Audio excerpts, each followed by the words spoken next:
100 రోజుల కూటమి ప్రభుత్వ పాలనకు సంబంధించి మంచి ప్రభుత్వం అనే ఒక క్యాప్షన్‌తో చంద్రబాబు నాయుడు ప్రజల్లోకి వెళ్తా ఉన్నారు. వాళ్ళే డిసైడ్ చేసుకున్నారు మంచి ప్రభుత్వం మాది అని చెప్పి. వాళ్ళే డిసైడ్ చేసుకున్నారు. జూలైలో లడ్డూల టెస్ట్ రిపోర్ట్ వస్తే సెప్టెంబర్‌లో జనాలకు చూపించాలి. జగన్మోహన్ రెడ్డిని, వైసీపీ ప్రభుత్వాన్ని బూచిగా చూపించాలి. బట్ట కాల్చి ముఖం మీద వేయాలి. ఇది రాజకీయం. 100 రోజుల పాలనలో 100 ఆరోపణలు చేశారు కూటమి ప్రభుత్వ నేతలు.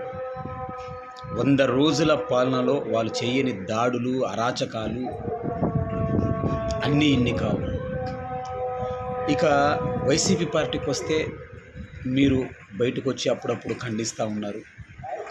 పార్టీకి సంబంధించిన నేతలందరూ పెద్దగా స్పందించకపోయినా కార్యకర్తలు, అభిమానులు, నాలాంటి వ్యక్తులు అంటే నాలాంటి డే హ్యాడ్ ఫ్యాన్స్ ఏ లాభాపేక్ష లేకుండా పార్టీ కోసం పనిచేస్తూ ఉన్నారు. ఇప్పుడు కూడా పనిచేస్తూ ఉన్నారు. జగనన్న నామినేటెడ్ పదవుల కోసం, ఎంపీల కోసం, ఎమ్మెల్యే సీటు కోసం, ఇతరత్ర పదవుల కోసం రెఫరెన్స్లు, రికమెండేషన్లు కామన్ సర్వసాధారణ ఏ పార్టీలో అయినా, ఏ పార్టీ అధినేతకైనా అవి తలనొప్పులు తప్పవు. కానీ పార్టీ ఓడిపోయిన తర్వాత పార్టీ పునర్నిర్మాణం ఏదైతే ఉంటుందో, పడి లేచిన కెరటంలో ఎట్లయితే పార్టీ ముందుకు దూసుకొస్తుందో ఆ ప్రక్రియలో మాత్రం పని చేయడానికి పనికొచ్చే ప్రతి కార్యకర్త వెనకాల వాడి కష్టం, వాడి ఆత్మాభిమానం ఉంటుంది. మీ మీద ప్రేమ, పార్టీ మీద అభిమానంతో వస్తారు. ఆ పార్టీకి పని చేయడానికి వచ్చే వాడి వెనకల కూడా రెఫరెన్స్లు, రికమెండేషన్లు అంటే మనం ఎప్పుడూ బాగుపడలేము. గుర్తించండి. మెరికల్ ఉన్నారా? మెరికల్ ఎవరినో గుర్తించండి.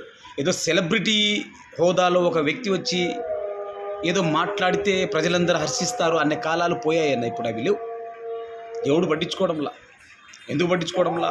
ఆంధ్రప్రదేశ్ రాజకీయ జీవితంలో ఎవరూ ఇవ్వలేనన్ని సంక్షేమ పథకాలు వైఎస్ జగన్మోహన్ రెడ్డి గారు పెట్టారు. రాజశేఖర్ రెడ్డి గారి కంటే ఎక్కువ కూడా పెట్టారు.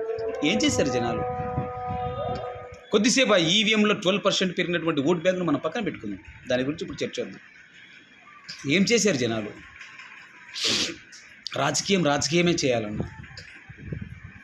రాజకీయమే చేయాలి. విశ్వసనీయత ఉండాలి. విశ్వసనీయతనే నమ్ముకొని ఏదో ఒక వ్యవస్థను నమ్ముకొని రాజకీయాలు చేస్తే మాత్రం మోసం తప్పదు. ఇప్పటికైనా చాలామంది జగన్మోహన్ రెడ్డి గారి చుట్టూ ఉన్న కోటరి ఆ ముగ్గురు నలుగురు వ్యక్తుల గురించి అని అంటున్నారు. అక్కడ ఆ లోపాన్ని సరిదిద్దుకోవడానికి మాత్రం మీరు ముందుకు రావడం లేదు. అది ఎందుకు అర్థం కావట్లేదు. మంచి నాయకులు వైసీపీ పార్టీలో ఉన్నారు. ఎవరు గొంతెత్తడం, ఎవరు ఒకరు ఇద్దరు ముగ్గురు తప్ప ఎవరు గొంతెత్తడం లేదు, ఎవరు ముందుకు రావడం లేదు. మరి ఎందుకో? కార్యకర్తలు ఉన్నారు, జనాలు, ప్రజలు ఉన్నారు. మీ చేత ప్రయోజనం పొందిన వాళ్ళు ఉన్నారు. ప్రయోజనం పొందని వ్యక్తులు, మిమ్మల్ని అభిమానించే వ్యక్తులు కూడా చాలామంది ఉన్నారు. అటు జనసేనలోనూ ఉన్నారు, టీడీపీ పార్టీలోనూ ఉన్నారు మిమ్మల్ని అభిమానించే వ్యక్తులు. దానికి ఎటువంటి డోకా లేదు.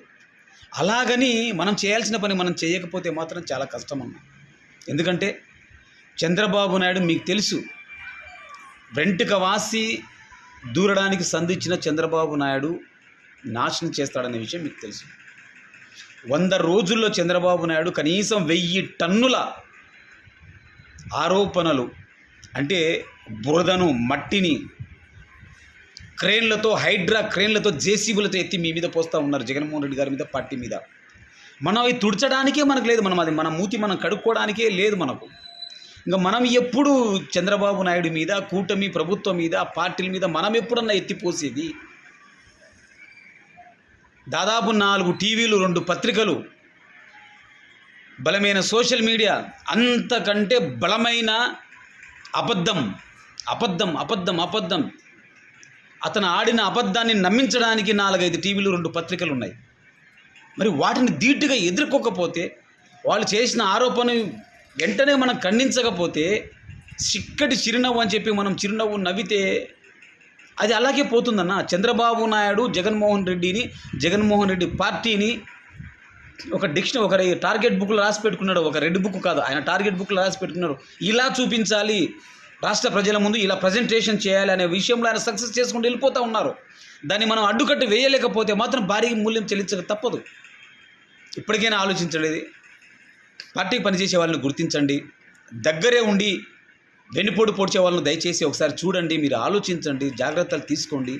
మనకు నీతులు చెప్పే ఇంకొక టీవీలు కావాలా, నీతులు రాసే పత్రికలు కూడా మనకు కావాలా? రాజకీయం మనం చెయ్యాలా? చేయకపోతే భవిష్యత్తులో మాత్రం చాలా నష్టపోవాల్సి వస్తుంది. జై జగన్.